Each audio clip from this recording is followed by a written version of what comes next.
we had every room in it. And it was one of those hotels that, if you imagine, it was sort of like this room, a middle foyer section was a swimming pool, and all around it were the rooms. And there were sliding glass doors off of it, and so forth. Just, you know, really nice place. And you could get in from out in the hallway too.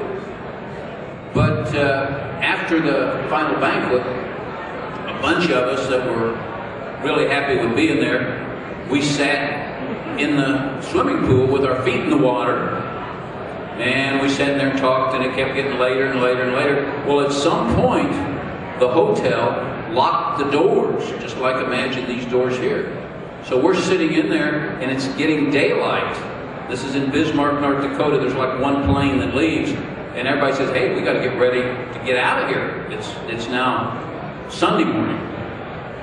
And somebody goes over and tries the door, and there's like 10 of us, and some gals and some guys. And the doors to get out of there were locked.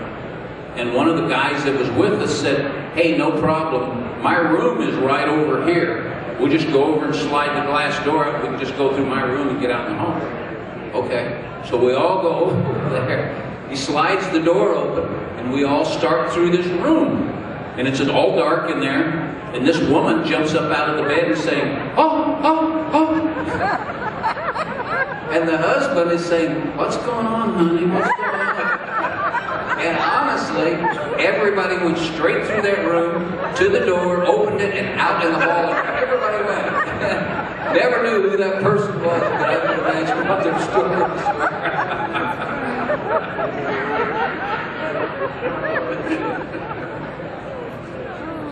I don't know, I'll have to tell another story. You got to realize that I had the good fortune to be around these three men here for at least 30, 40 years of my life. And most of that, these two here were the presidents of the Pope and Young Club. Well, that chicken Asbell, he would always mess me up. I loved Asbell when he was president, because he got all the neat shirts, neat new books. Everybody catered to Asbell. Well, I was a lowly membership chairman, so he had me always sitting at the end of the table. But when he would go get a cup of coffee or go to the bathroom, I'd go up there and steal his books and steal his shirt. But damn guy, he finally got to lock. Every time he left the room, he'd lock his damn briefcase. So there goes the end of my thievery. Get after me.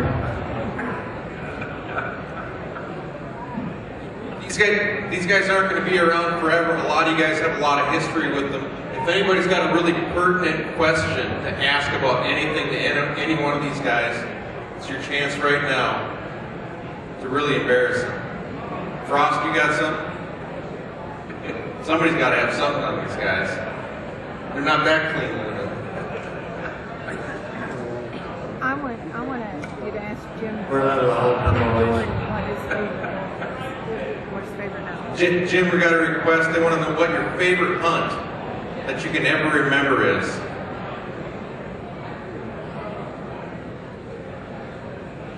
I guess when I shot something. No, my favorite hunt was probably in Alberta. I was up there with Chuck Adams, and I think it was my favorite because we hunted mountain goats, or we were going to hunt mountain goats, but the weather was so bad that for the first 7 days you couldn't see 20 feet up the mountain. I mean, everything was locked in. And then we took off and we went to another camp, and we rode for about 3 hours on horseback. And then I stopped and I said, Chuck, you recognize that thing right there? There was like an old pot or something in the trail. He said, yeah. So we had just spent 2.5 hours going in a circle. And our guy was a real sharp guy. So anyhow, we get to this other camp, and the next day the sun lifted, and we're riding horseback. Scrawny Johnny was our guide. He's a little Indian guy. He'd never been in this country before. And then Chuck and I were riding behind him.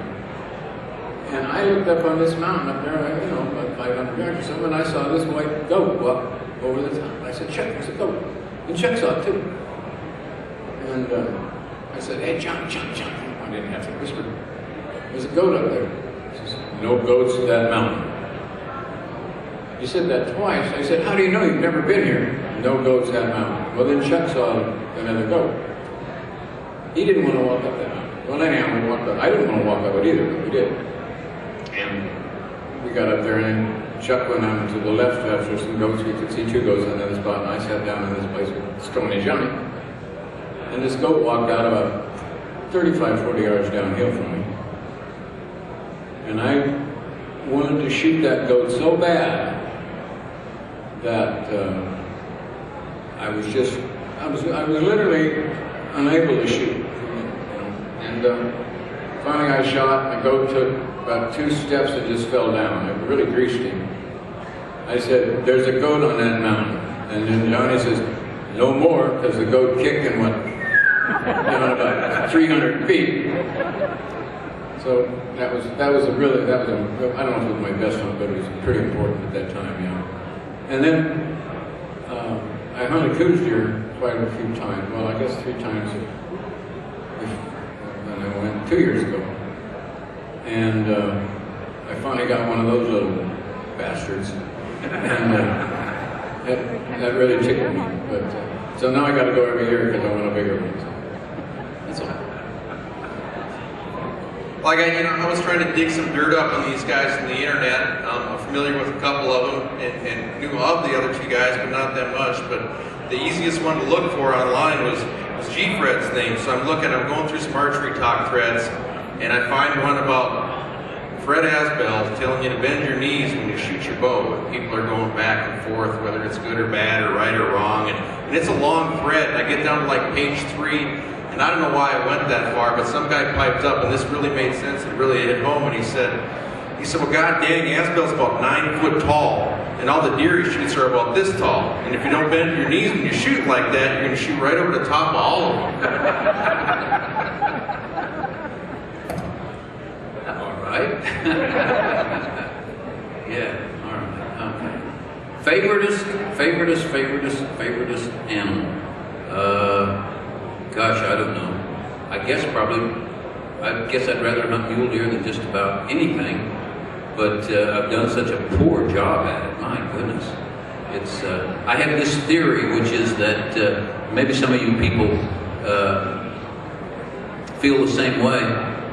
I think that the way each of us hunts lends itself to certain animals, and there's something about mule deer that I've always had my goat. I don't know what it is. I've hunted them probably 3 times more than any other animal, and I've had poor success on them than anything else.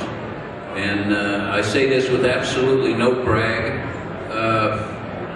Elk, for whatever reason, it seems like I walk in the woods and they walk up in front of me and say, hey, shoot me right here.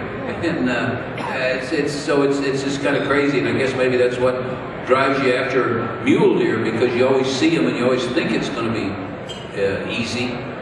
But man, I'll tell you what, the arrows I've shot and the cursing I've done at mule deer and my lack of success on them is, I guess I don't know why I would consider them my favorite. I don't know. But it's fun sitting around these guys because, again, I go back to P&Y, keeps track of these big animals, but when you listen to them tell the stories, none of them are boasting about the giants they killed in their God knows how many years of bow hunting. It's all about the people they've hunted with and the things that have happened on those trips and the banquets that those are the stories that you're telling, and we all need to remember that the future of this sport is really wrapped into making it a part of bigger than something than just that trophy animal, making it a part of the people you're doing it with and passing it on. And it's nice to sit with a group of guys, and that's what the focus is. I told this quick little story to somebody today, and they were in shock. And we were talking about the expenses of some of these hunts, and I know all of you here are very familiar with that.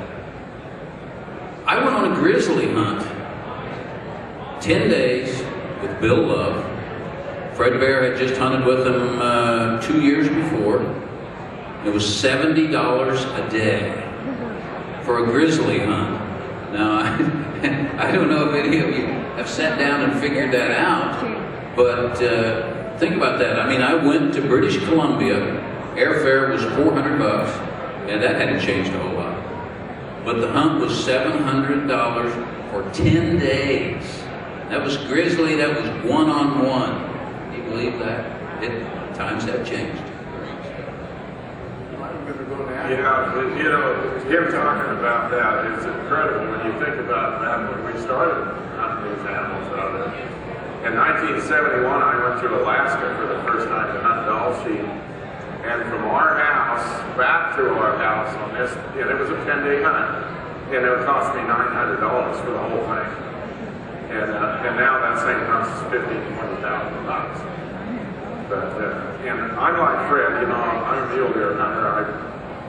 I live in the best elk country, the best mule deer country in the world, and I would go across the street to shoot an elk if I got a big buck up there.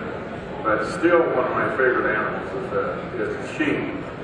And I think my most favorite hunt was a stone sheep hunt in British Columbia in 1994. And I hunted for 15 days and got stalking every day on the sheep. You know, you get them with the longbow, you got to be close. And I hunted down until the last day and spooked the last 3 rams, and I walked up to the Indians with the horses. And he said, what happened this time? And I said, same old thing, the little one spooked him. And he said, well, you want to make one more stalk? And I said, sure, what the heck? You know, we got a couple hours of daylight left, had a storm coming in.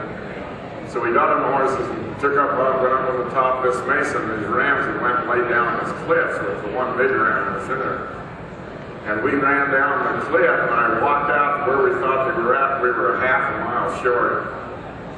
And he said, let's go get the horses and we'll go down for them. I said, we ain't got time. And we took off running and went down. And when I come out, I was about maybe 75 yards above the 2 little rams, and the big ram was down another 20 yards. And I'm praying. I mean, I just was praying for all I was worth, because I got about an hour and a half left at the very most of this hunt. And they got up and they started walking up the hill, and all of a sudden the big ram disappeared, and the wind's blowing, and there's a storm coming in, and we're in short sleeve stuff like we've got. And I'm standing there like this with my bow waiting for that big ram to come up, and I heard the Indian hollering at the guy. And I turned around and looked, and the big ram was about 10 yards behind me, just standing there looking at me. And when I swung around to shoot, he dove off back below me. If he'd have went the other way, I'd never seen him again. And he came out about 35 yards below me. He was looking out over the mountain there, and I thought, boy, you can hit him right where the white of the butt hits the gray. And I shot, and the arrow went right in there and come out his throat there. And he went down the hill, and of course the wrangler and the Indian guide and I just went crazy. I mean, here we had by that time, less than a half an hour of daylight left. And we went down there, and their ram was laying down like this, and the fletching sticking out of his back there. And we were just going crazy because we'd been out there for 5 days without any food, because they only took 10 days. We had catching, lots of catching. And we were standing there looking at the ram on this little ledge, and all of a sudden he twists. And I told the Indian to grab him, and I tried to grab a leg, which was up underneath of him, and the Indian missed his horn. I couldn't go hold his leg, and he kicked himself over this cliff and went 500 feet, tumbling down the mountain. I'm going, oh my God, I'm gonna lose this sheep. Yeah, well then we had to go get him in the dark. We had to hike out in the dark, and it's raining and hailing. We were freezing to death, and we lost the horses in the dark, couldn't find them. Finally, the Indian kid stumbled into a horse, and that was probably the most memorable hunt of my life. It was really something. That was the first recorded stone sheep taken with a longbow at that time. So I think there's been a couple more since then. Probably my most memory hunt is my caribou, and I won't detail the hunt. I was blessed to have Dirk Dietrich, and TJ asked me to put that story in our new record book, so you can read about my most best hunt. I'll call it best hunt, but it was need be.